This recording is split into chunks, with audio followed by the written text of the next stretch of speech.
Good afternoon, everyone. This is Sannu Singh from NMHS. Kindly, we'll wait for everyone to join for 2 minutes. After that, we'll start the session.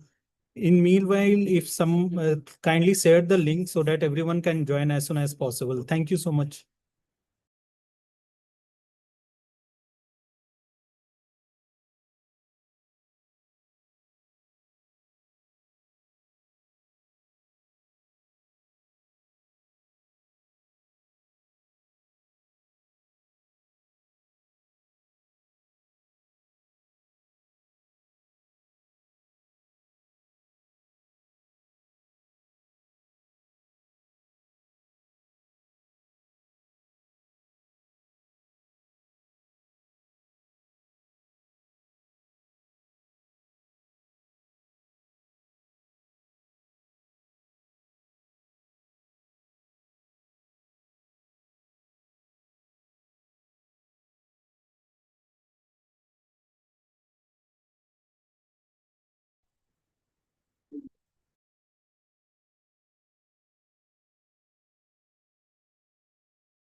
Very good afternoon to one and all. Am I audible?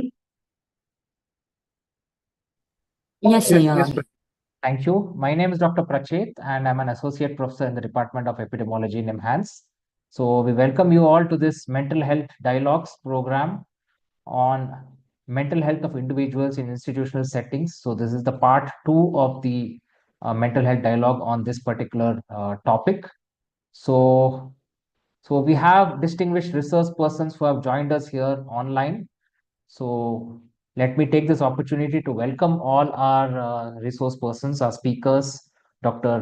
Pritesh Kiran, Associate Professor in the Department of Community Health from St. John's Medical College, Bangalore, Dr. Arvind B.A., Additional Professor in the Department of Epidemiology in IMHANS, Bangalore, Dr. Priya Theresa Thomas, Additional Professor in the Department of Psychiatric Social Work, NIMHANS, Bangalore, and we had Dr. Preeti Sinha, professor in the Department of Psychiatry, NIMHANS, who had agreed to be a speaker, but unfortunately, due to health issues, she could not be here. However, her PowerPoint has been submitted, so one of our team members would be giving us an overview about her topic.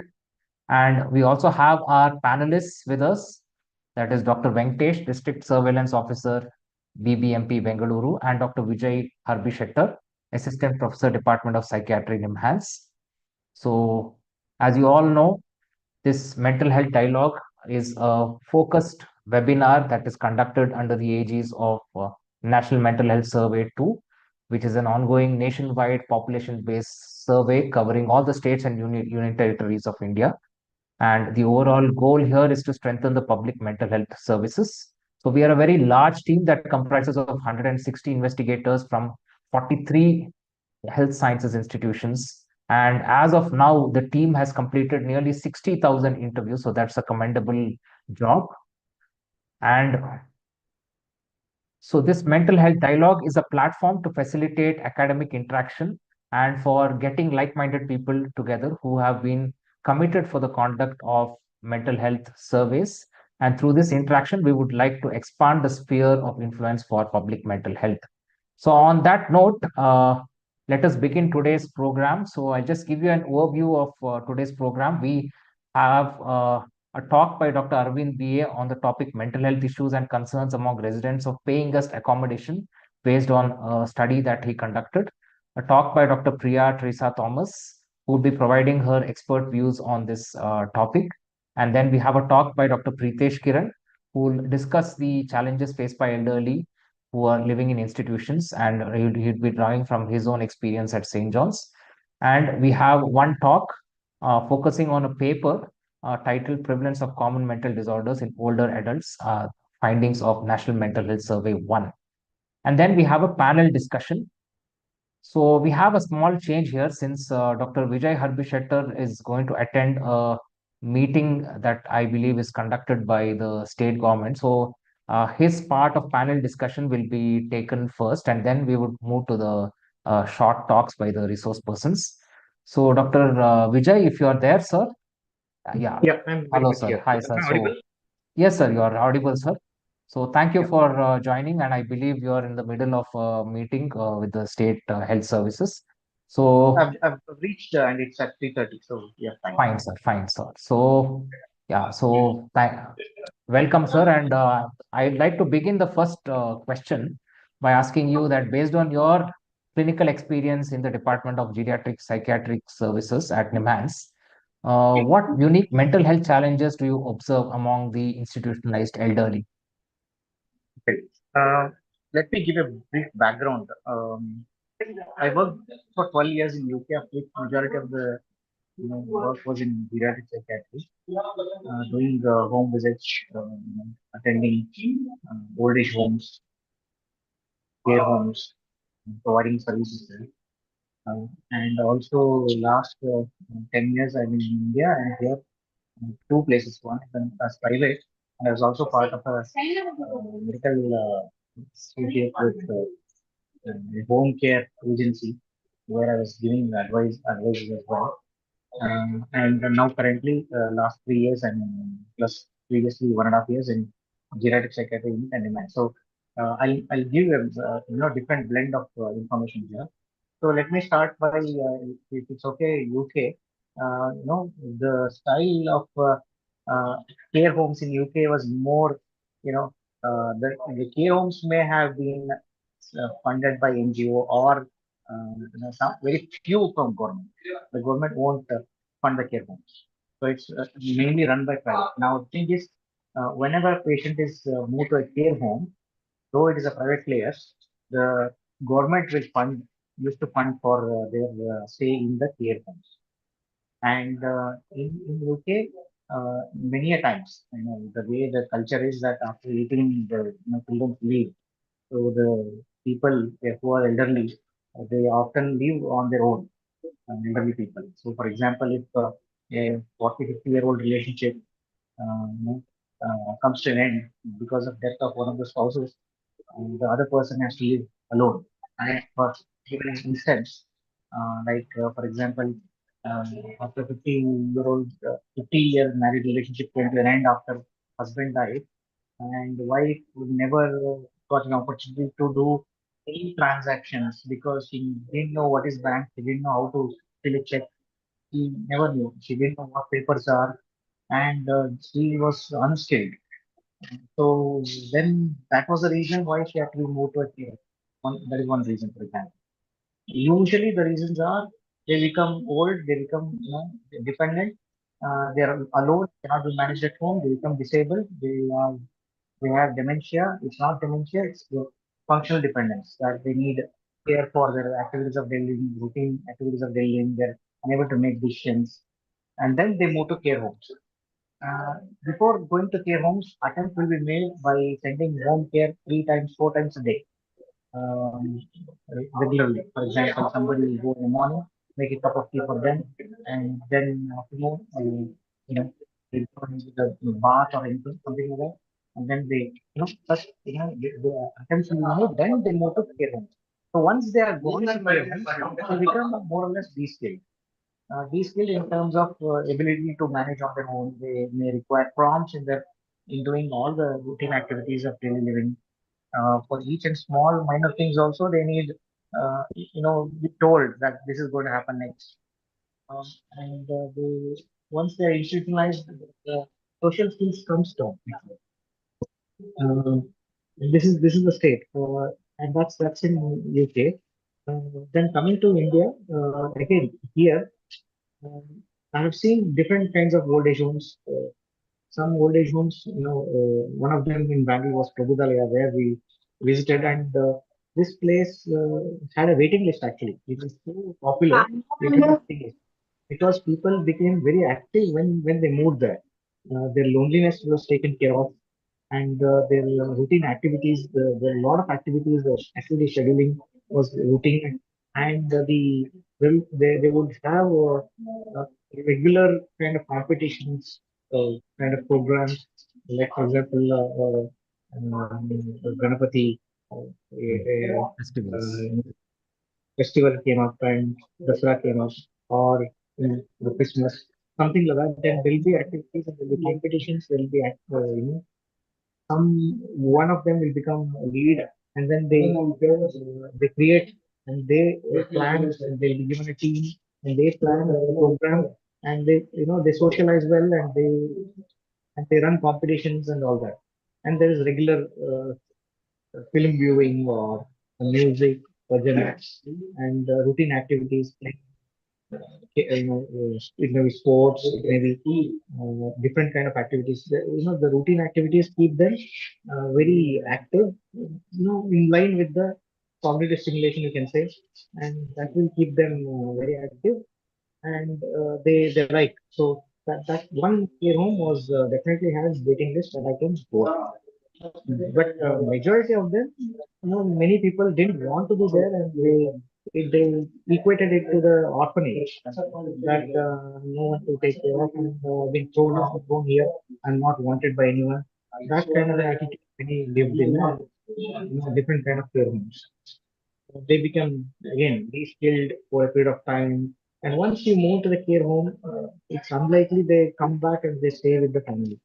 That is something that happens. Mm, uh, so coming to challenges part, this is the challenge that once they are moved to care homes, they become de-skilled. It's very difficult to move them back to the community, living with the family again. It's something which I found. The medications again were dependent, that somebody prompts them, and they remember, then they take the medication. Um, again, routine day-to-day care, again they need prompts. Um, so those kind of things. So any particular thing I'm able to answer. Fine, sir. So thank you, sir, for narrating your experiences, especially with respect to the differences in UK and India. And then you also spoke in length about, the practices in the institutions, particularly old age homes, the recreations. And of course, you did acknowledge that there could be many unique mental health challenges among such population as well. So my next question is, so how do we integrate geriatric psychiatry services into these institutional settings so that our elderly get the appropriate health care? Yeah. So I've seen both bedside kind of management in EMANS as well as community-based management in UK. The community-based management, again, if if there is a creation of a satellite kind of a team that is based closer to the area, then if that that the satellite team would be able to take care of that particular small population by not commuting for longer distances, and then going and seeing them and managing them, that would be ideal. I think expecting each and every elderly to come to OPD and receive treatment and expecting many of them to come to get admitted in enhance to manage them is again critical. So over a period of time, the population is going to explode. At some point, I think we need to move towards managing people at their own home. Even if it means a nurse will visit every day, but the doctor will visit maybe three times a day, 3 times a week, and then maybe a hybrid kind of a model where the nurse visits and or a health support worker who is trained. Nurse being a nurse, you can go and see the patient and then we through the hybrid model through the we'll be able to manage the patients at the, I think this can be tried, and I think VMS Gurha funded generously by Professor Sukala Bhattacharya and Dr. Sriyachan Sukar. I think geriatric psychiatry at Minna this as a pilot in Bangalore South soon, where we will start having the home visits and manage people. This model will work because people also want to die in their own home and they don't want to move to old age home Into an old age home, right? in our country. But again, when there is dependency, I think at some point, even moving to old age home is not bad. Again, providing healthcare services, geriatric psychiatry services in old age home also matters. Also, we need to understand that geriatric population also the problem with the geriatric population is a lot of comorbidity. Many people may be on 10 different medications or 10 to 20 even. Some are on 20 different medications. Polypharmacy. Need ongoing care from the physical health also. That is not well provided in UK because even the physical health has to be referred and then they receive the care. But in India, cost effective that doctor with MBBS degree can even be hired by the care home and they can manage the patient in the care home. That can happen. Yeah. Based on the population that care home. Sure, sir. So thank you for your valuable insights as to how we could integrate geriatric mental health services into institutional settings so that we can ensure sustained rights-based mental health care for our elderly. So thank you, sir, for joining us. I believe you have a meeting now. Thank you again. Thank you. So bye. And we hope you can join us later as well after the meeting. Sure, So sir. now, Thank everyone for your thank you. thank you, sir. So now I request Sherin and Vishak from our NMHS2 team to kindly take over. Thank you, Dr. Prasad. And thank you to Dr. Vijay Helmishatta for your insightful reflection and engaging discussion. Without further ado, we'll move on to our speaker presentations. We begin with Dr. Aravind B.A., Additional Professor of Epidemiology in NIMHANS. He will be discussing mental health issues and concerns among residents of PG accommodation. So our team will be sharing the PPT for you, sir. Over to you, Dr. Aravind. Thank you, Dr. Sherin. Am I audible? Yes, Dr. You are audible. Thank you, Dr. Prachit, and thank you, NMHS2 team for this opportunity. And before going ahead with the presentation, I would like to acknowledge two other important people behind this work. One is Dr. Venkatesh, who is also part of panel discussion for today's program. And other is Dr. Shivkumar, who was also a program officer in BBMP when we undertook the study. So without their support and BBMP support, we would not have been able to do this work.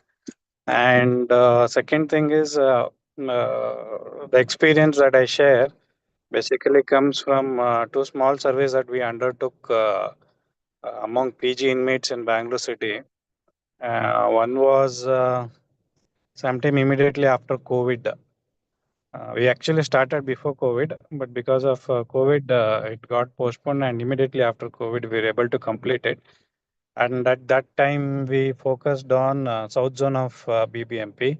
And subsequently, looking at the findings, we thought we should explore mental health experience of PG residents across all zones. And thereby, 3 years back, or 2 years back, we undertook another study covering all 8 zones of BBMP, going to 45 paying guest accommodation and interviewing 300 odd individuals there. So with this background, I would just like to move ahead with my presentation. Next slide. Yeah. This was one interesting slide that I came across, that investing in PGs is kind of a lucrative business, and it's being considered as a unicorn. So this discussion was going on sometime in March, and a lot of people were, agreeing for it, and acknowledged the big business potential of running a paying guest accommodation, particularly in Bangalore city. So, but anyhow, neither I have any experience of running a paying guest accommodation. Now I'm going to focus on how, from a management perspective, how to run a paying guest accommodation. What I would like to, previous slide. Yeah.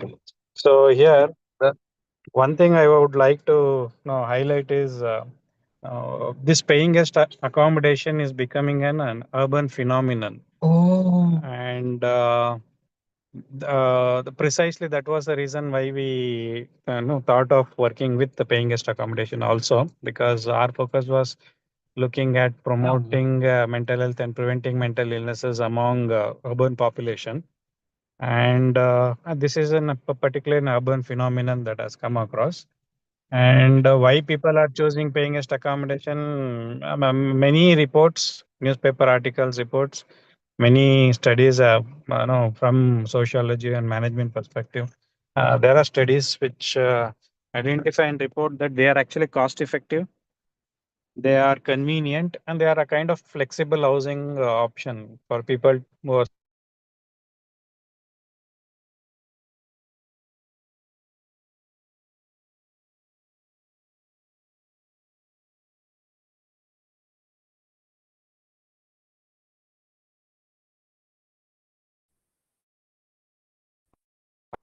Hello, Arvind sir. Hello. Sir, your voice is breaking, sir. Yes. Hello. ಈಗ ಕೇಳಿಸ್ತದ? Is it audible now, Prachit? Yeah, it's audible now. Yeah, it's audible now. Okay. So it's an urban phenomenon, and cost-effective, flexible housing options. Basically, what I want to convey is, urban area, there are issues with housing. Housing issues in turn has given rise to this paying guest accommodation. I told it's a lucrative business. Maybe that's why we are having 3,000 odd registered paying guest accommodation in Bangalore city. And probably the number of unregistered paying guest accommodation could be more than this, but as of now, we don't know how much more it is. So lots and lots of paying guest accommodation, and lots of people who are residing in this paying guest accommodation. Next slide.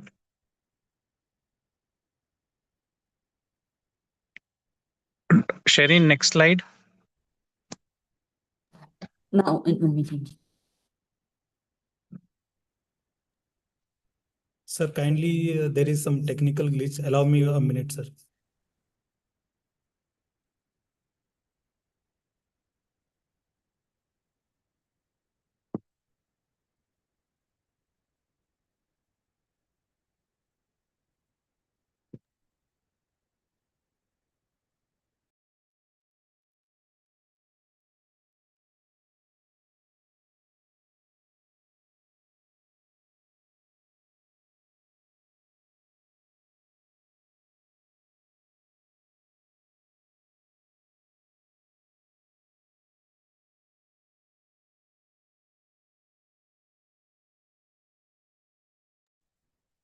Please continue, Dr. Anand.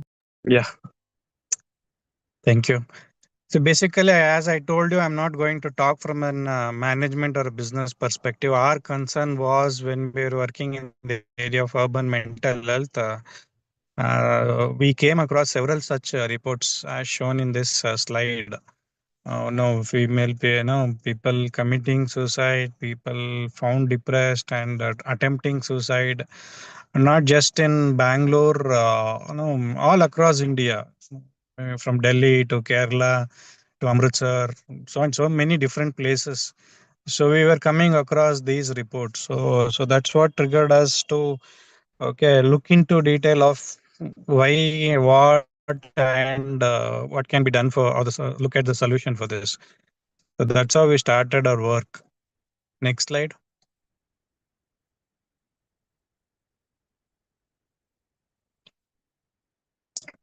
Particularly in Bangalore, there are very, whatever is shown in the slide is brief newspaper reports or articles. That too for just a period of around 3 years, I think.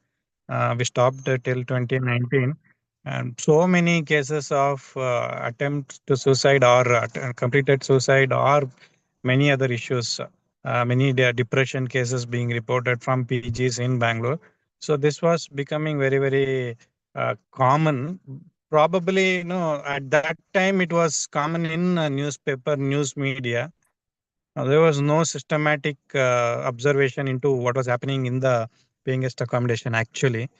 So that's where we started talking to our BBMP officials and friends and there, and then we came up this idea with why not explore what could be the mental health issues among that particular population, so that based on that we can discuss anything that can be of helpful to them. So with that premise, we went ahead. This stopped in 2019. We stopped collecting the articles, and after that also there are many reports. And I think recently also, no, there was one major event that has happened in paying guest accommodation. So following which BBMP is trying to tighten the regulations concerning around BBMP. So this is some background about our work. Next slide. So this is an important contextual slide. So this, I think this gives the context for us to look at what type of people we are dealing with. So basically, based on our experience in South Zone and subsequently in larger, all 8 zones of BBMP, and this is what we observed. If you look at the age group, majority of them are most of the people whom we have met, and in general, the type of population here is from 18 to 30 years. So if you look at the definition of youth, it's sometime 15 to 24 and 15 to 29, 10 to 24. But by and large, if you look at Government of India policy, it is 15 to 29.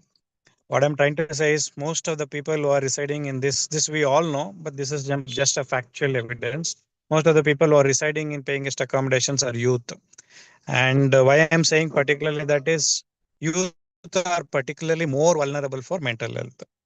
And they are in vulnerable group for growing mental health issues because they go through so many emotional changes and in their growth and experience to become an adult.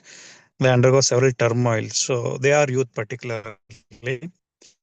Most of them are male, but still considerable proportion, almost 1/3 of the inmates. I think we don't. This is basically based on our study data.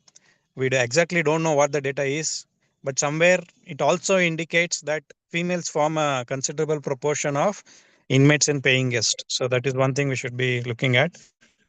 And place of origin, vast majority are from outside Bangalore. That means outside of Karnataka only, and close to 99% will be outside of Bangalore only. So why I'm highlighting this is basically to say that they are migrants.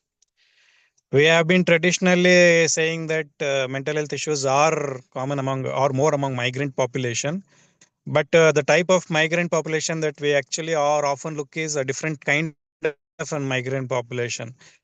But people who are staying in paying guest accommodation actually are migrant population. Will be here for 1 year, 2 years, then they'll go back. And if you look at their nature, close to 50% will be students, and other 50% will be working population. So even working people engaged in working, who wants to work, come and work in Bangalore. I don't know for whatever reasons it is. Either they are staying here for a short time or a long time.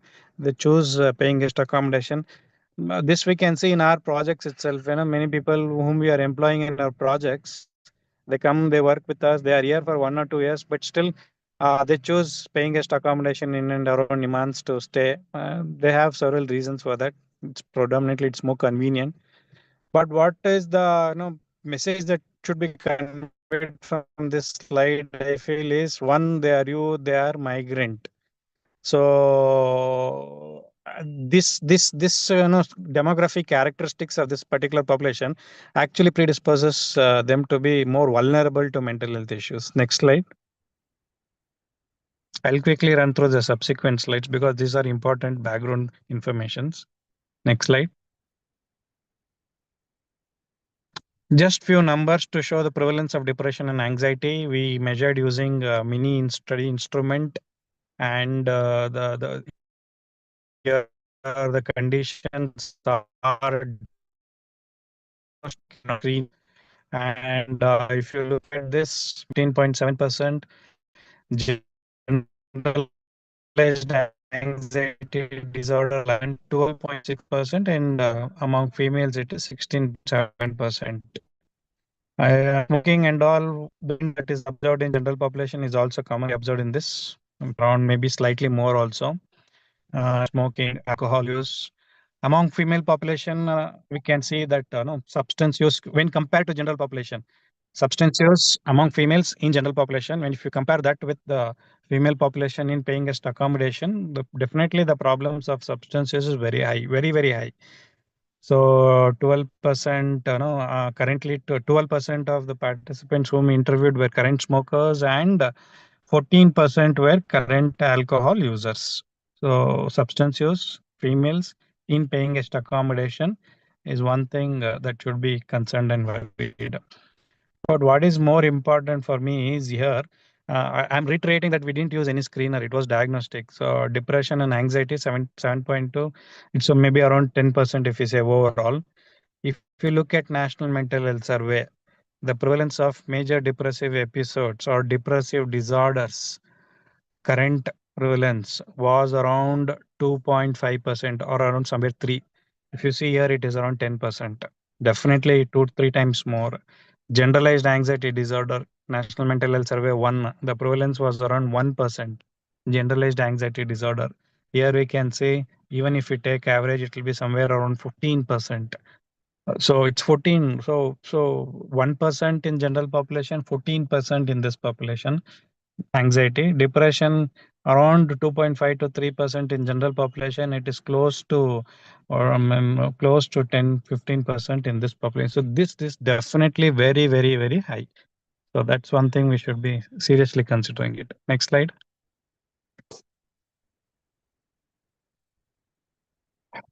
We look mental health from 3 different perspectives: illness, wellness, and a middle part called as a distress. So illness is depression and anxiety. Wellness is how happy or something else. So we don't have precise measure, but still there are a lot of measures. We have not used them. Distress is one important part because though illness is less, distress is more. And people with distress also might require support so that they don't go to illness spectrum, and with support they can come back to wellness spectrum. And in our study, we have observed close to 30% of the population have some distress. Maybe mild is more still. Moderate and severe distress comes to close to 20%. So which is very, very, very high, and they can get support. If appropriate support is given, then those distress can really be addressed well. So this is an important part. So I've covered illness part. I'm covering distress part. We have not measured the wellness part in our explorations. Maybe subsequently we can do that. Next slide. This shows treatment gap. By and large, whatever is the generally for mental health, the treatment gap is very high.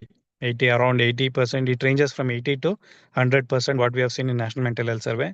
Similar thing is also observed in this particular population. Well, I know treatment gap is very high only. Next slide. also means to say that people who actually are having issues, they need service or support, they are not actually taking both ways any support. Now we explored what the reasons for treatment gap. So if we see here, for major depressive episode, no, around 1 in every 5 Indians was actually having major depressive episode said they didn't know that they're actually having the problem. And stigma, as usual, it is very, very high. Still, we can see here in our study, 39% of people said they don't want to disclose it to others. That's why they didn't no, take any treatment. And somehow for mental health, if it is for diabetes or hypertension, still people say that, yeah, I can handle, I will try to control non-pharmacologically. Of course, yes, to certain extent, but then unscientific non-pharmacological methods are not acceptable. When it comes to this mental health issues, people feel that these are not to be taken support for, and this one individual himself has to handle. Then only he will be a strong. Others will feel that he is the problem myself, so they are not going for treatment. And many also felt that the issues that they're having is not serious enough, so that they are not going for treatment. By and large, same thing operates for generalized anxiety disorder. At least for depression, many people knew. For generalized anxiety disorder, 50% didn't knew that they're having that problem, and 34 didn't don't want to disclose it to others because of stigma. Okay, and here one important observation that we came was we don't know whom to access. Close to one third said that this is one important issue that we should take it, because this is from a particular perspective that they don't know. So the program has to actively do something for them. And many people also said don't know where to access the care, whom to access and where to access is too large question that is there among people with GAD. And I can handle myself, and I don't think my problems are serious enough. So considerable proportion of the population either have stigma, misinformation, and don't know where to access and whom to access. So this is the reality. Next slide. So basically, these are some of the information that we have collected so far. So why, why should we be concerned? So from an individual health perspective, so which means to say every people or all people should have health care. Urban is very diverse, so they are an important part of urban society. They're actually contributing to the urban economy by staying in a paying guest accommodation. And I think it's our responsibility, government's responsibility, to ensure that every citizen in an urban area receives the required services. So from a universal health coverage perspective, we are concerned that these people are having high health issues, mental health issues specifically, but they're not getting any services. Next slide. And this is my last slide. Next slide.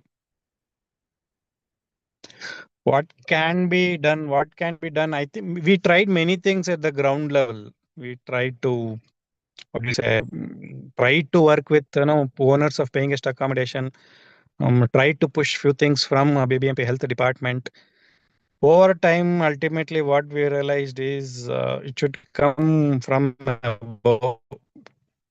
So currently, National Health Mission focuses only on urban poor. That means who are staying in slum, street dwellers, etc.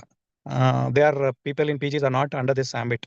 They are not poor, but at least we should recognize them as highly vulnerable population. So what we want to say or stress is consider people staying in paying guest accommodation as vulnerable group, particularly in the context of mental health under NUHM. So when this happens, automatically other things no other things takes happens or flows at the ground level, maybe in terms of intervention, PHC trying to map this vulnerable population and subsequently get through some interventions to them. So this is what is our experience with respect to paying guest accommodation.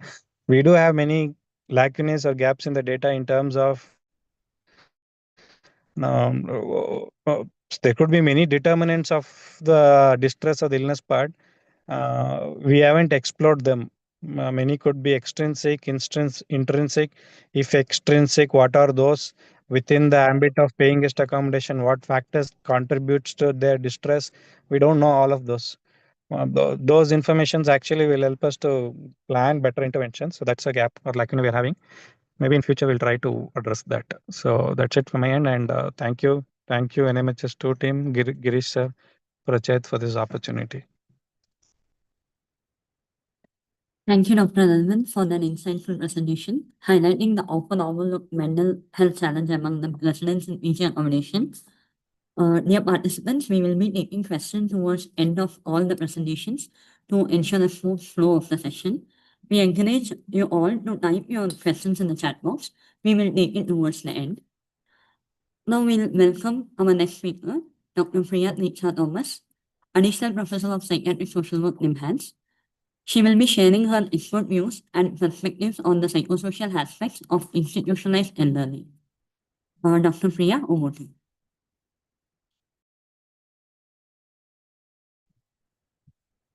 Thank you very much. Can you see my slides, Sherin?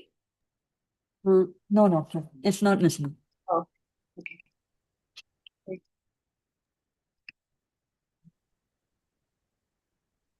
Yes, doctor, now it's listening.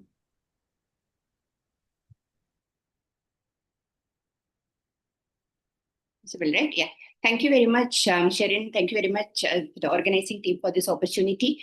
What I am going to discuss for the next 5 to 7 minutes is to set the context of why we need to be sensitive to the social dimensions of institutionalization as a determinant of mental health concerns that we are talking about. So in general, when we talk about, I'm sure Dr. Pritesh also will be talking about the challenges that people in the institutions and people in general elderly face are very commonly some of those areas that we are familiar with.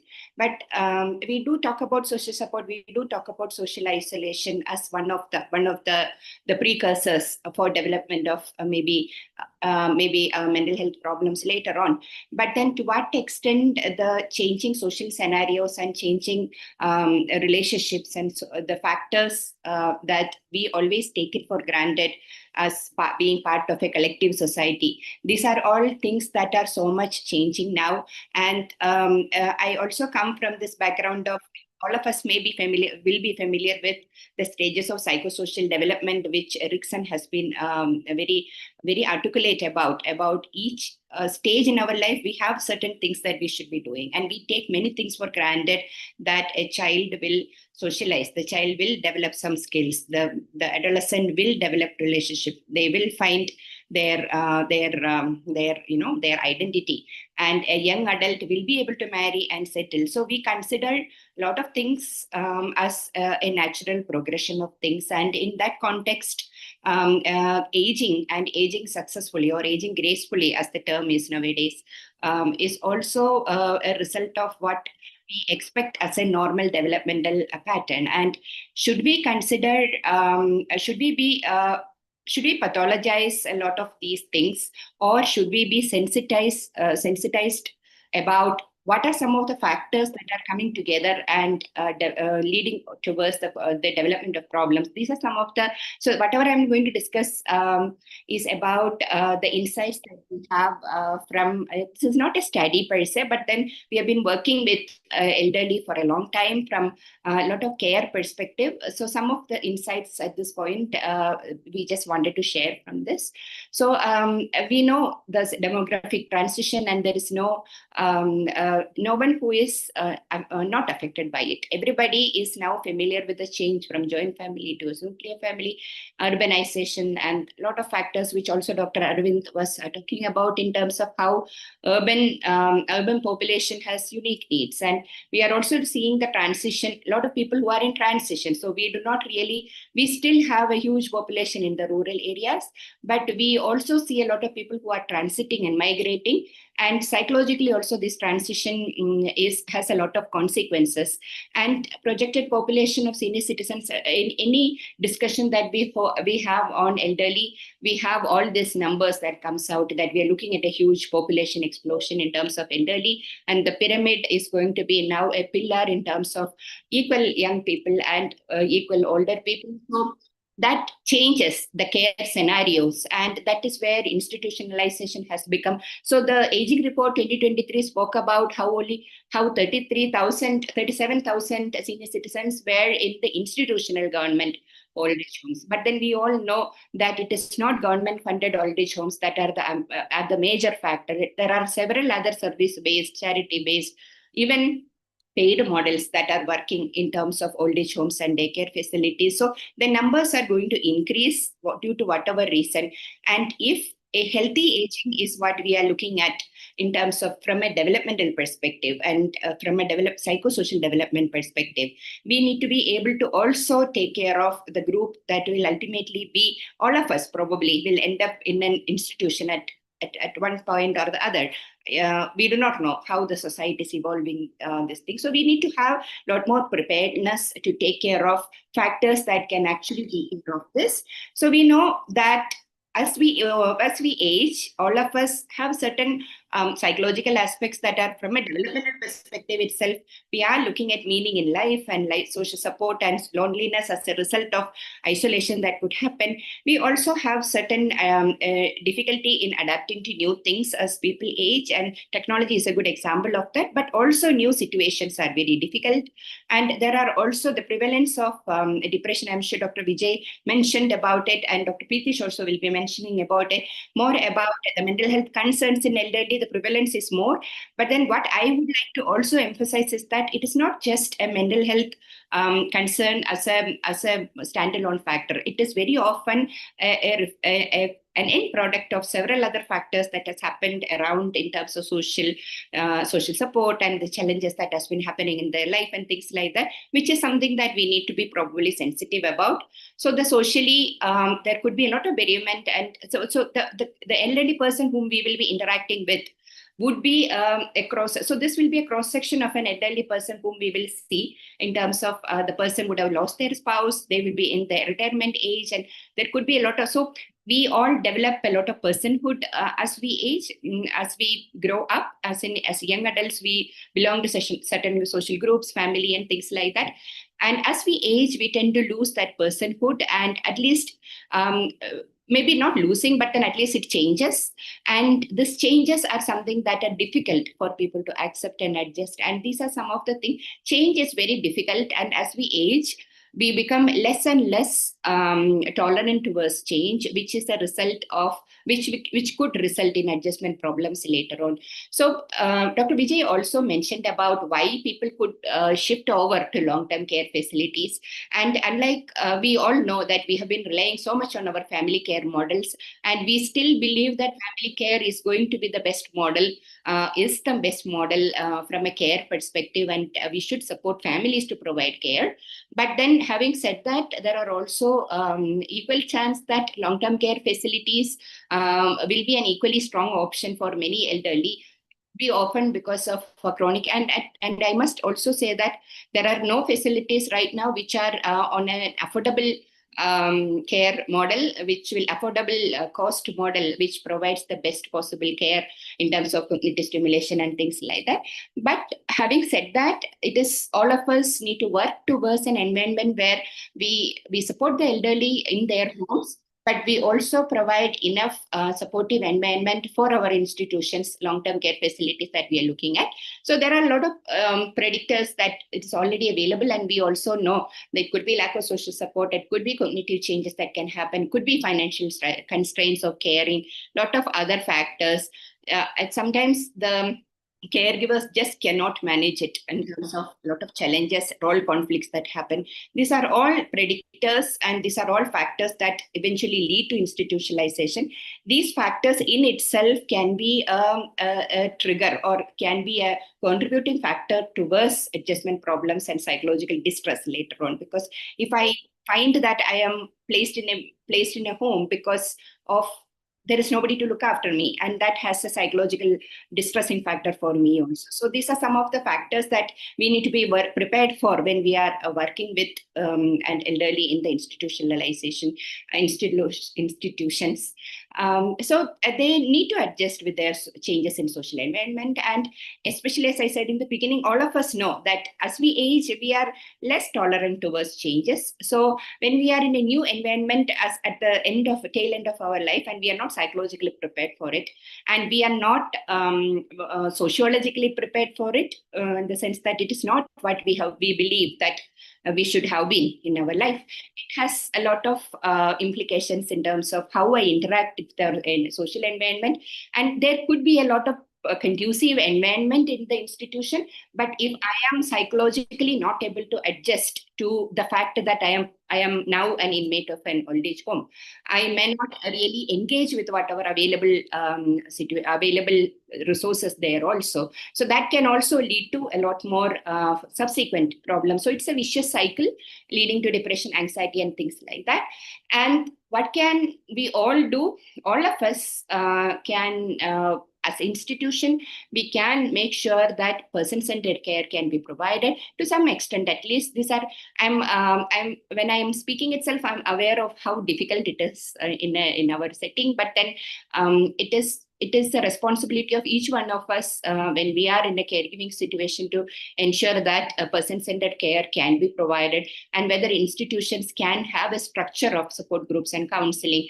And empathy can be a core element in all the interactions that institutions and staff has with the people who are inmates. And as a professional, there can be several things that we can do to be available and listen. I'm sure Dr. Preetish also will be talking about how compassion can make a lot of way. Elderly people they are not pathological, as in they are not ill. They just need some support in terms of making sense of what is happening to them. And that is what institutions and professionals can provide.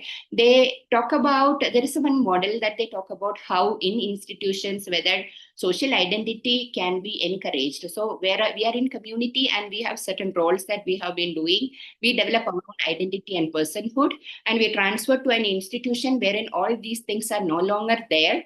And naturally, that role loss and identity crisis has a lot more psychological impact on me.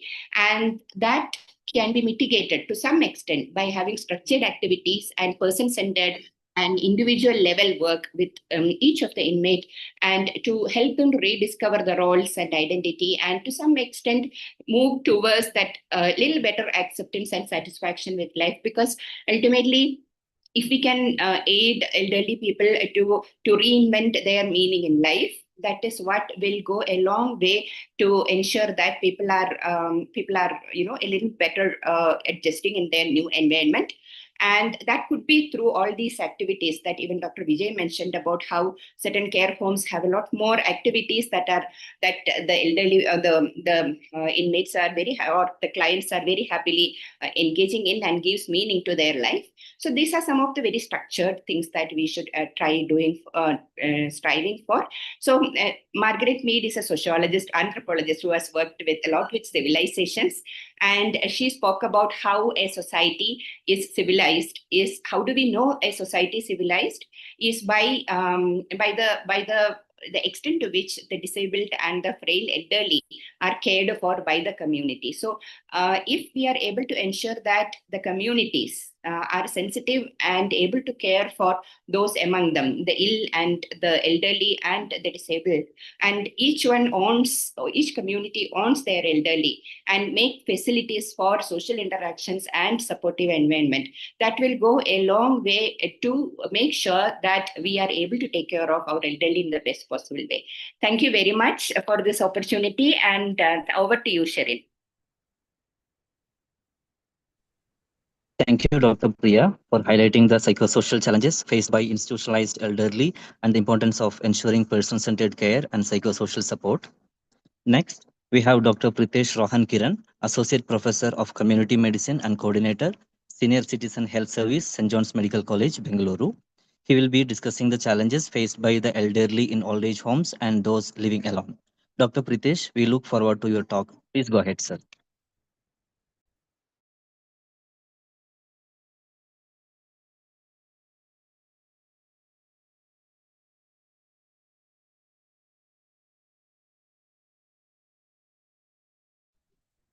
Good evening, everyone. I hope you're able to see my slides.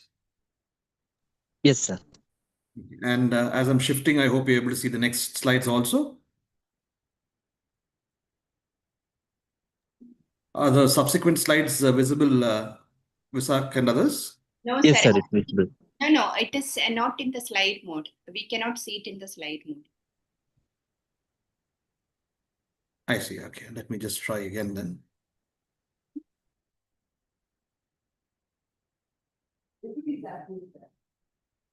Is this better visible? Yes, yes. Yes, sir, it's visible now. Okay, wonderful.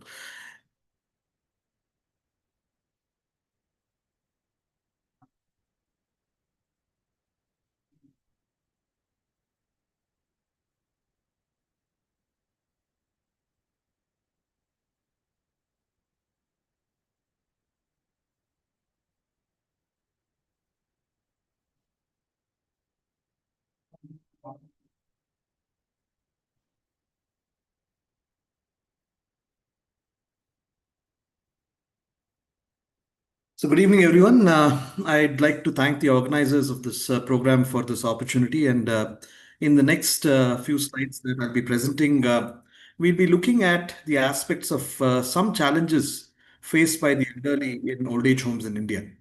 I think a lot has been mentioned by the previous speakers, by Dr. Vijay as well as Dr. Priya, regarding some of the challenges that elderly face in old age homes. And the fact that many of the elderly are actually not necessarily willing to relocate to elderly homes.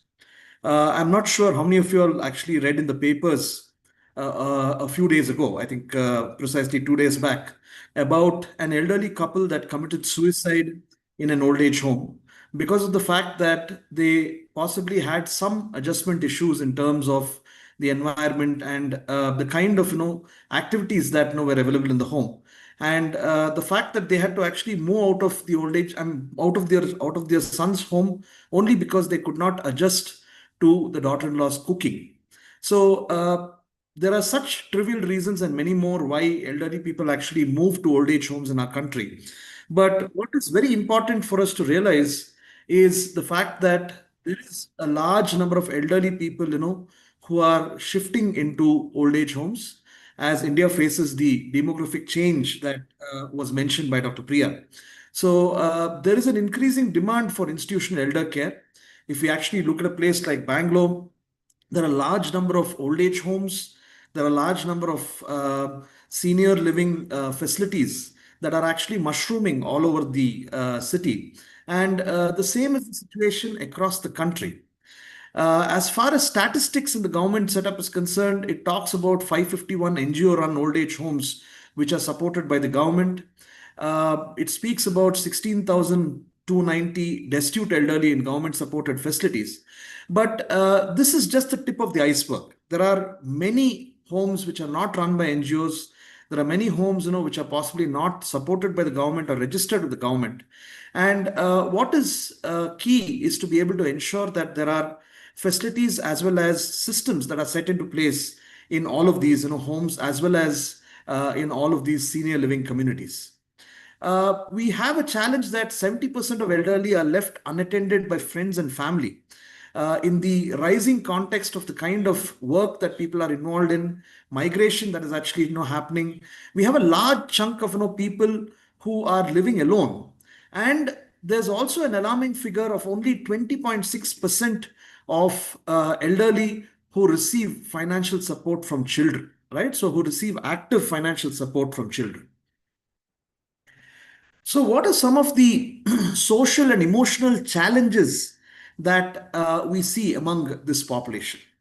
So coming to the social challenges, the first and foremost is social isolation.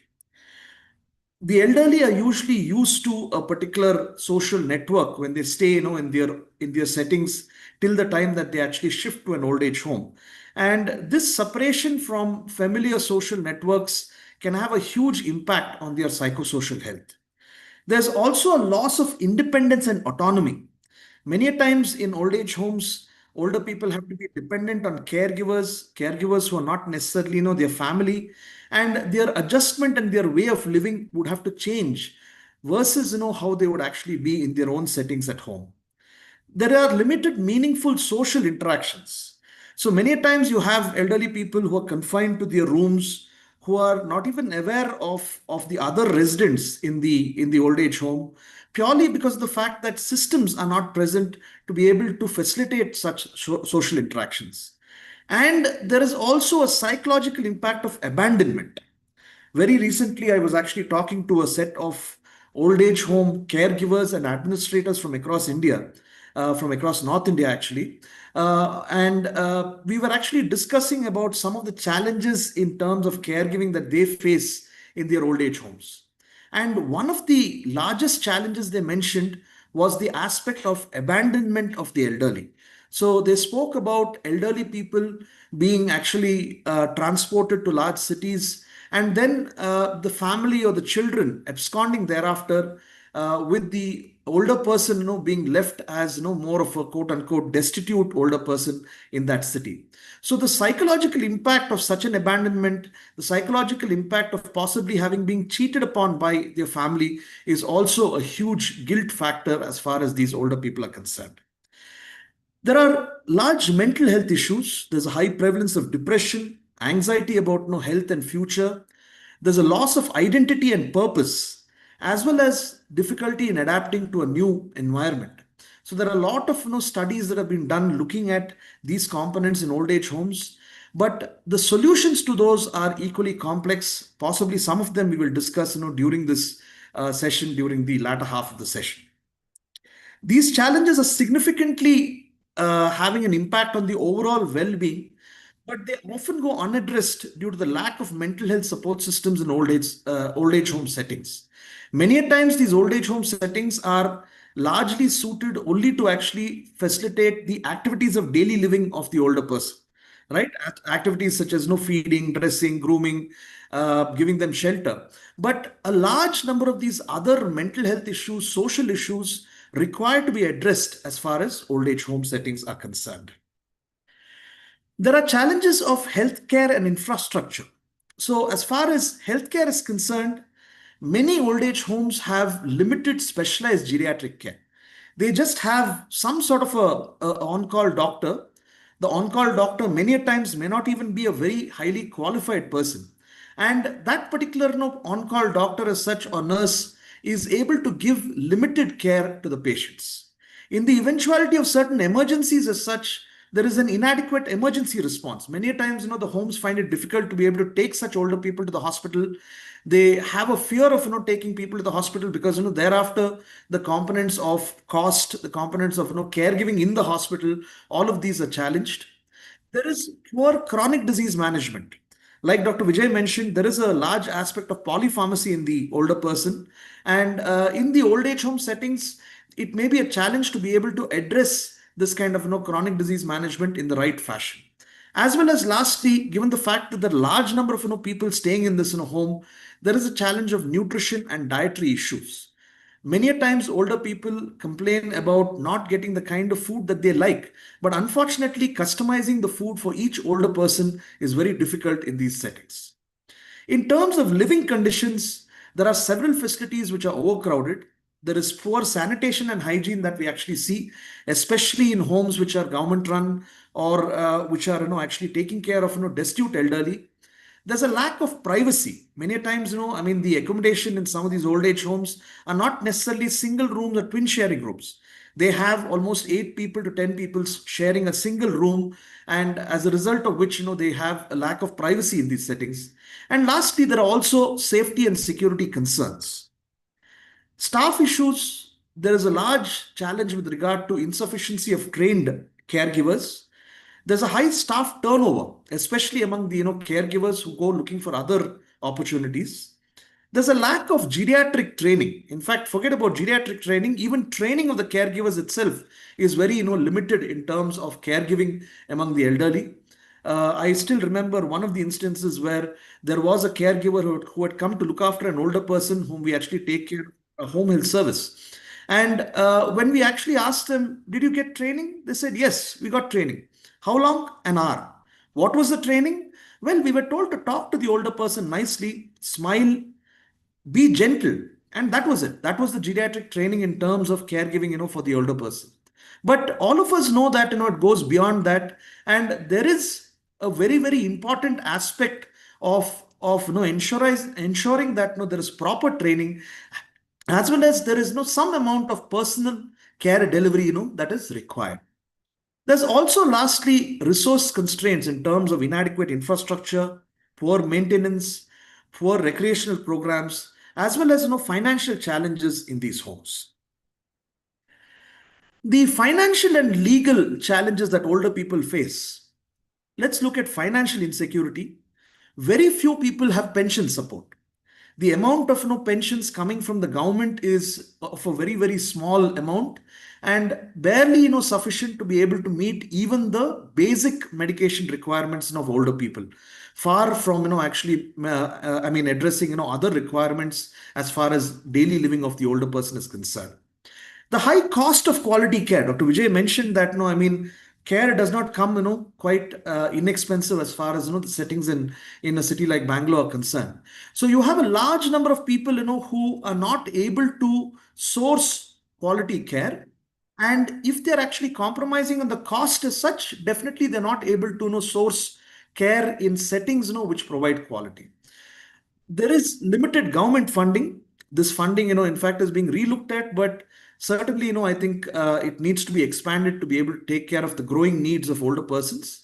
And lastly, there is an aspect of exploitation of elderly assets. So when we spoke to some of the care homes in that meeting recently as such, they said that there are a large number of older people who have been abused in terms of their financial exploitation. So either their families have actually taken away all their financial assets and then thrown them out of the house.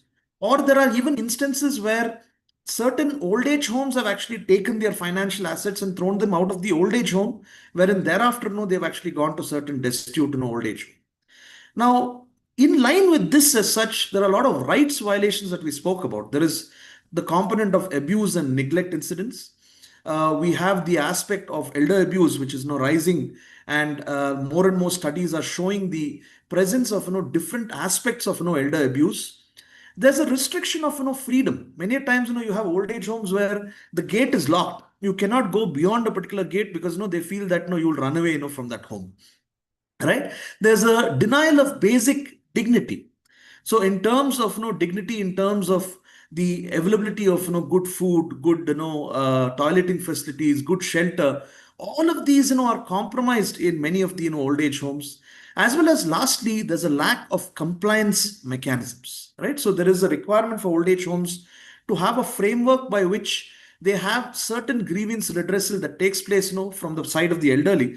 But many times these mechanisms are not present, or they're not able to be accessed in the right fashion. There is a poor legal framework. The Maintenance and Welfare of Parents and Senior Citizens Act 2007 does exist, but the implementation of it remains inadequate. In fact, the knowledge regarding this is even so limited in the legal fraternity also, that they are not able to utilize this particular aspect when it comes to addressing issues of exploitation among the elderly. So looking at what are some of the healthcare solutions that required to be brought out for this challenge, the first and foremost bit is looking at medical care improvements. So looking at geriatric healthcare units which can specifically look at care of elderly in such settings, and who are able to organize certain regular health checkups as well as preventive care. The component of telemedicine and remote monitoring is something on the rise. In fact, we have currently on the campus of St. John's a new St. John's Geriatric Center.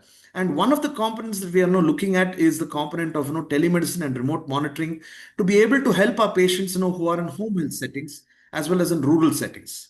Additionally, the government itself has looked at various telemedicine programs to be able to help elderly people as well as functionaries in rural areas and primary healthcare settings in order to be able to take better care of elderly as well as emergency systems. Emergency alert systems, the use of technology is also something that seems to be on the increase.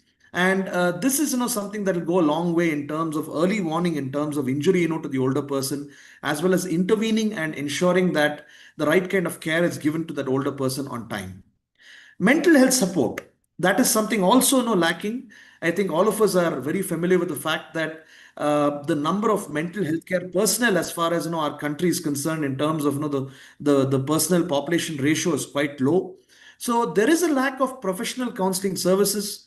Many a times, people claim to be counselors, but no, actually what they know are actually practicing is not necessarily truly counseling. There's a lack of mental health screening programs which needs to be increased. Good recreational and cognitive activities required to be introduced in the old age homes, as well as lastly social engagement programs, possibly through NGOs, through schools and colleges, as well as other volunteer groups from various industry can actually be harnessed to be able to provide mental health support to these elderly people in the old age homes. Lastly, staff development. So very important to look at a comprehensive geriatric care training for the staff. Looking at improving working conditions and retention strategies. Many times the kind of salaries that these people get, the kind of working conditions and staying conditions they have required to be improved. A regular training update as well as skill development for the employees, as well as better staff to resident ratios. All of these are healthcare solutions. Looking at infrastructure and social solutions, there is an important aspect of looking at improving the architectural designs, as well as looking at sanitation, safety, looking at ensuring privacy and dignity of the older people, as well as recreation facilities and gardens. So all of these infrastructural developments can be actually achieved, and there are a large number of architectural firms which are engaged in actually providing inputs in order to be able to help with these age-friendly designs. So also from the government end, there are certain departments which would be happy to give certain minimum requirements and designs for ensuring that these infrastructural development needs are met. Social engagement, looking at cultural and religious activities, intergenerational programs like I mentioned earlier, community volunteer programs, as well as family involvement initiatives. These are also very important in terms of social solutions. Technology integration, like I did mention, in terms of communication, in terms of health records, in terms of automation, of these homes, in terms of looking at entertainment as well as cognitive games as such. This is also very important. Lastly, looking at quality standards, looking at mandatory accreditation systems for all old age homes, making it compulsory for regular inspection and monitoring, especially from the Ministry of Social Justice and Empowerment. Looking at grievance redressal systems, not only being established but also being utilized, and lastly ensuring transparency and accountability on the part of these old age homes is very important. So looking at financial support as far as the government initiative for these old age homes, relooking at pension and insurance schemes for the elderly, trying to look at ensuring that there are subsidies for care of the elderly, as well as broadening the scope of healthcare coverage. All of these would be important policy initiatives as far as finances are concerned.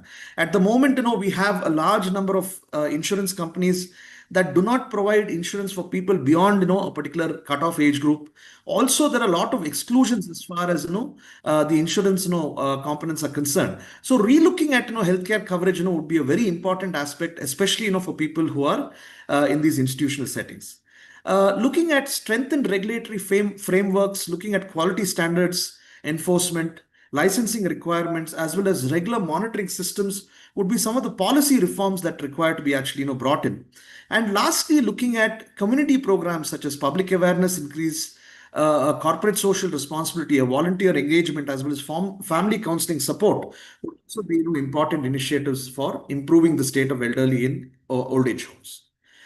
So looking at the way forward as such, the immediate actions possibly would be a comprehensive assessment of existing facilities nationwide.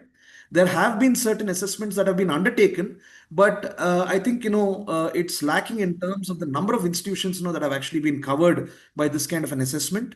The development and implementation of minimum quality standards.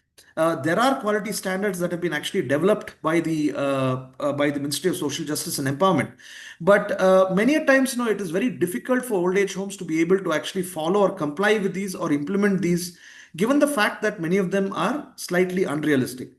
Lastly, emergency training programs for caregivers and staff, as well as looking at monitoring and evaluation systems that are robust are definitely the way forward as an immediate concern. In the long term, we require to look at age-friendly communities in cities. Very recently, in fact, Kochi in Kerala was declared as the first age-friendly community and city in India by the WHO. So many such other cities also require to go the same way.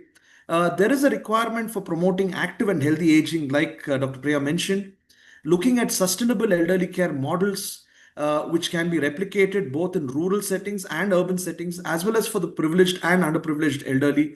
And lastly, building intergenerational solidarity.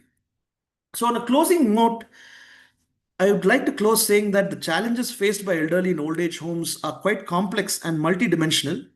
And addressing this requires a multi-sectoral approach. It requires the government, it requires communities, it requires care providers to ensure dignity, quality care, and meaningful lives for our senior citizens.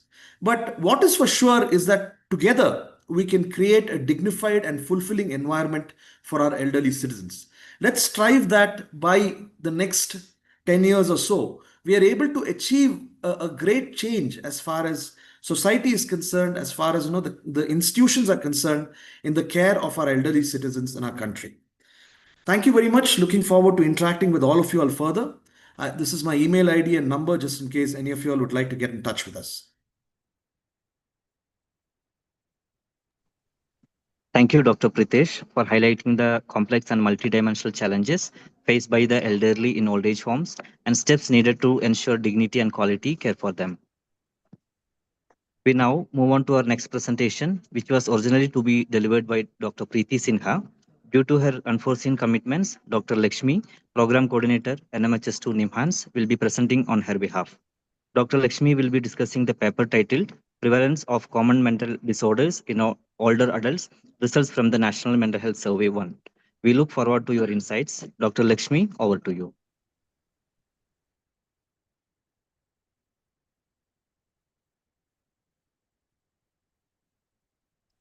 Good evening, everyone. I'm just sharing my screen.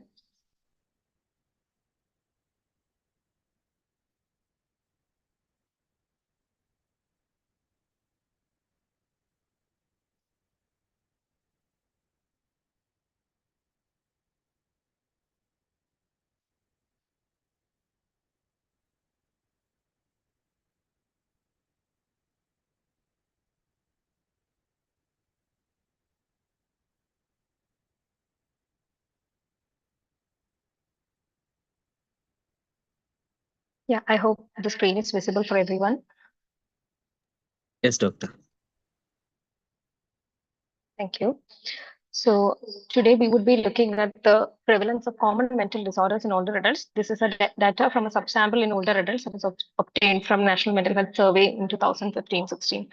So I was not part of this research. These are the authors of this research, mainly headed by Dr. Preeti Sinha, who is about to present this. So going on to the introduction for this research.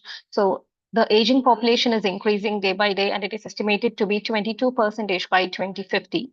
And in India, 8.6% of the population was aged 60 plus in 2011 census, and it has gone up from the previous census by 1.1%.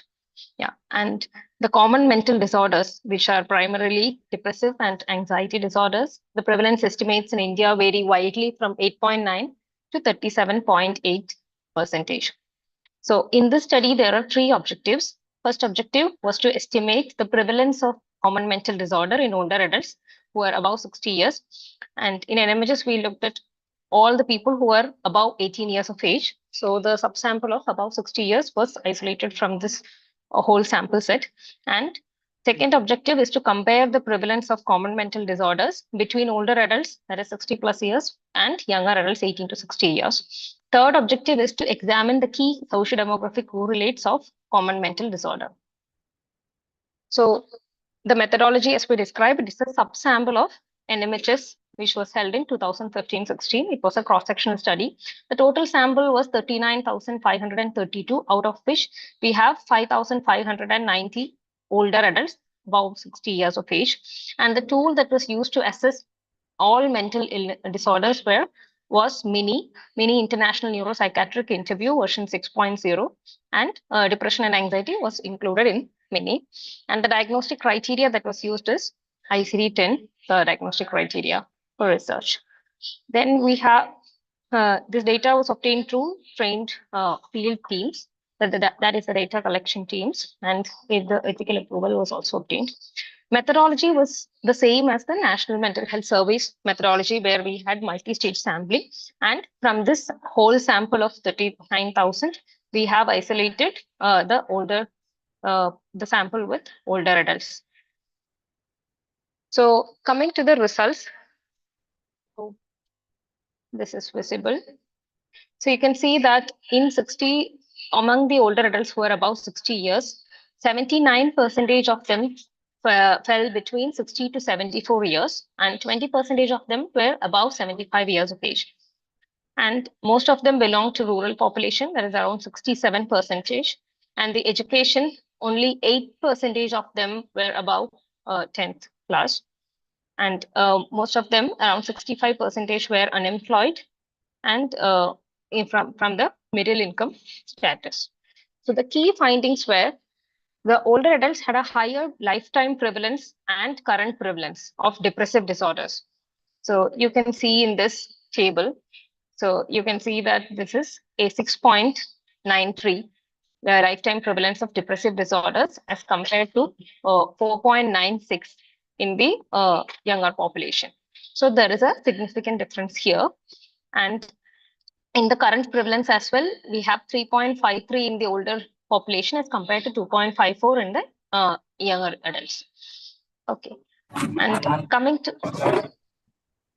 to anxiety, there was no significant difference in the prevalence of anxiety across the age groups. So in anxiety, it was nearly the same, 3.54 and 3.73, and there was no significant difference.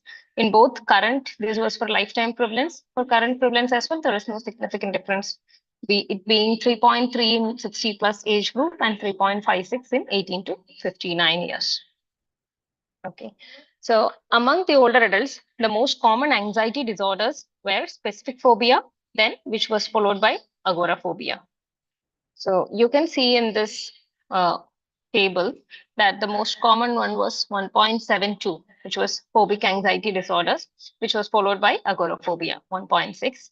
And it was also noted that social phobia was much more in younger adults as compared to older adults.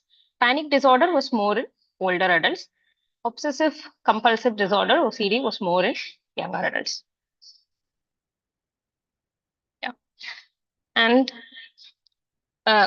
like we saw, for common mental disorders were more prevalent among females, residents of urban metros, and unemployed individuals, those who are not currently married, and individuals with lower household income. We have a table for that here. So you can see that in the urban metro, the odds ratio is high. That is, it's 1.8 and 2.2. So the disorders are much higher as compared to the other sectors. And it's also seen that those with in the category of poor household income, again, the prevalence of the illnesses were more as compared to the other categories. This is a graph showing the depressive disorders and anxiety disorders, gender-wise distribution. So females have more prevalence of both depressive and anxiety disorders in both lifetime and current prevalence. And coming to the overall prevalence of any mental illness, the prevalence was much more in males as compared to females. Coming to the discussion, so common mental disorder prevalence in India aligns with global trends, but it varies across different states. We have 12 states in this study, and social demographic factors are also significantly impacting common mental disease risk. The implications are there is a need for enhanced geriatric mental health services under the National Mental Health Program. And we also require policy level interventions for elderly mental health. And it is also necessary that the healthcare providers awareness and more training should be provided in this particular subcategory, and community-based mental health support should also be made available. The main strengths of this study are it has representation from 12 states, so it's a large sample. Then there is robust methodology with standardized diagnostic tools, that is MINI, which also has ICD-10 diagnostic criteria, which follows it. Then the response rate, because we got 39,000 population, so in that the response rate was 88%, ensuring reliable estimates. And it is the first large-scale study on common mental disorder prevalence in Indian older adults. The limitations are possible underreporting can be there due to stigma around mental health, and cross-sectional design limits causal inference. We cannot understand what is the actual cause. We just linked it with the socio-demographic factors. Then potential recall bias can also be there in self-reported mental health data, because MINI is a questionnaire wherein the field data collector would ask certain questions and they have to recall about the lifetime presence of that disorder. There can be potential recall bias. Concluding, common mental disorder is a significant public health concern for older adults in India. NMHS data provides crucial insights for policy and service planning. Addressing mental health needs in the elderly population requires multi-sectoral efforts from different sectors, not just from the mental health professionals. That concludes my presentation. Thank you everyone for listening. Thank you, Dr. Lakshmi, for presenting such important and data-driven insights on the prevalence of common mental disorders among older adults. Thank you to all our speakers for their engaging and informative presentations. I now invite Dr. Lata K to take over and moderate the session. Over to you, ma'am. Thank you. Thank you, all the speakers. So now we have come towards the end of this today's discussion on mental health care of institutionalized individuals. So we have come across a lot of discussion points around challenges with respect to mental health, including social isolation, difficulty in adaptation, psychological impact, stigma and labeling, and also increased risk of mental health issues among various diverse group of individuals and also in diverse institutionalized settings. Since Dr. Vijay and Dr. Venkatesh had to leave early because of prior commitments, we would like to directly go with posing questions with the audience regarding the entire session. Before that, I would like to present one specific question from our end to Dr. Pritish. Sir, are you there? Yes, Dr. Lata. Yeah. Hello, sir. Hi. So, based on your experience at your institution, what are some pressing mental health challenges observed among elderly residents across old age homes, and how do they differ from those who are living independently? Right. So, like I mentioned in my presentation, definitely one of the challenges, that older people actually face in institutions is a challenge of adaptability. So, most of the older people, who come into institutions come out of their own home settings. They have a lack of social interaction, social networking, which they are very used to in their own home settings. So they find this aspect of adaptation as well as adjustment with the new environment, as a huge challenge. The second component, that they feel is a feeling of neglect. So very often what happens is that they feel that, they have been uprooted, from their ancestral or from their original settings, and thereafter placed in a setting, because of the fact that they cannot be, taken care of in their own settings by their own, relatives.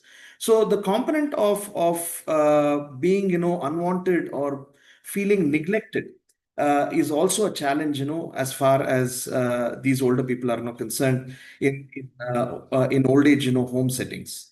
And lastly, I would probably say the challenges of accessing quality healthcare. When we actually, speak of, healthcare, it's the comprehensive bit of physical, mental, social, and, spiritual well-being. Because not all old age homes would be able to individualize or cater to the specific needs of all elderly. So these are some of the challenges I would probably say that people in institutionalized settings face as compared to staying in their own homes or even staying on their own in their own homes.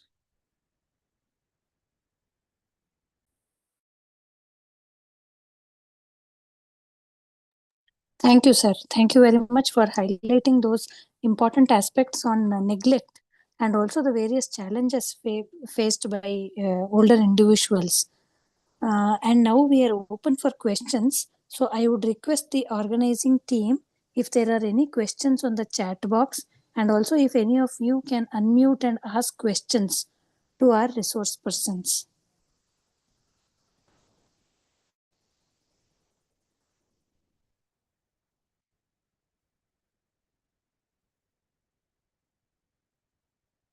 Vaishak and Sherin, are there any questions shared?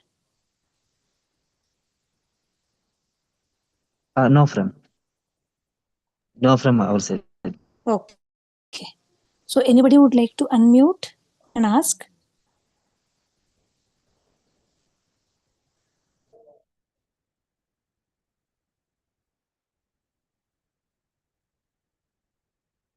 I think we have overshot with our time and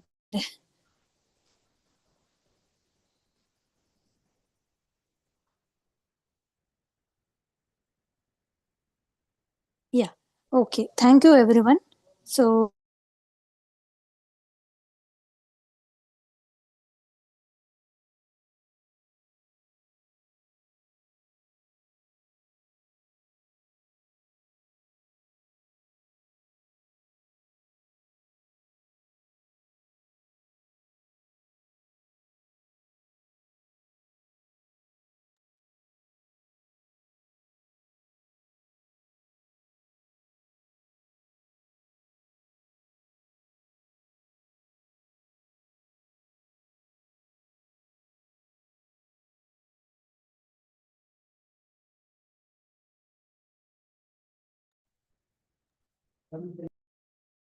very sorry, there was a network issue.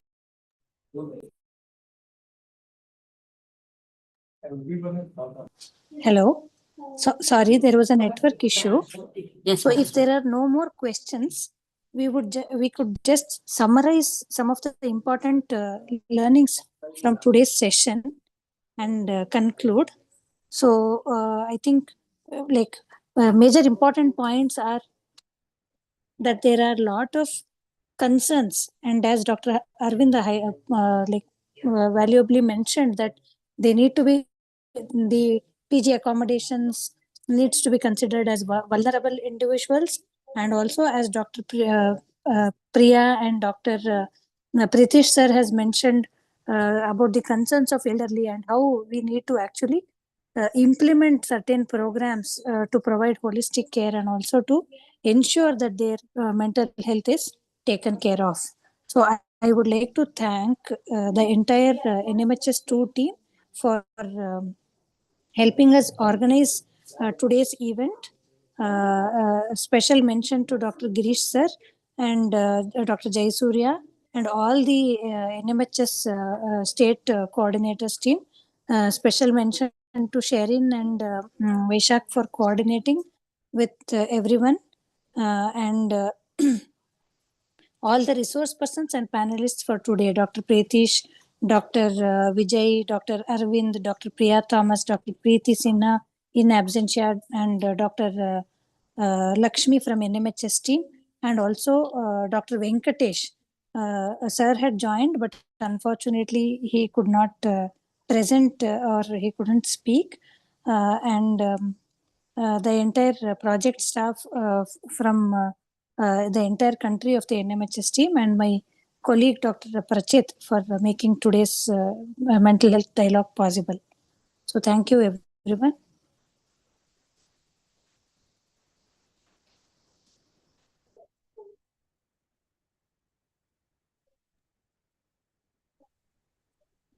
Thank you very much. Thanks to all the organizers. Have a nice evening. God bless.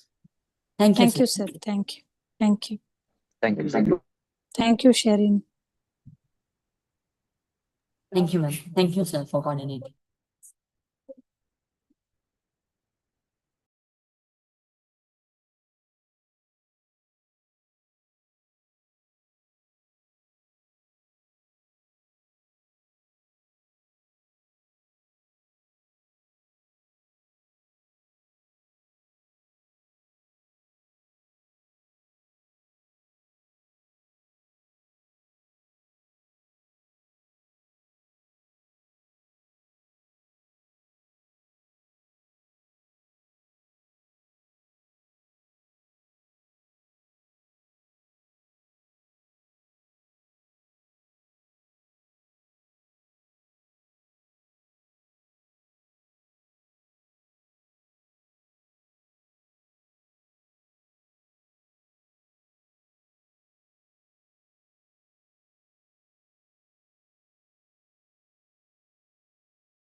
So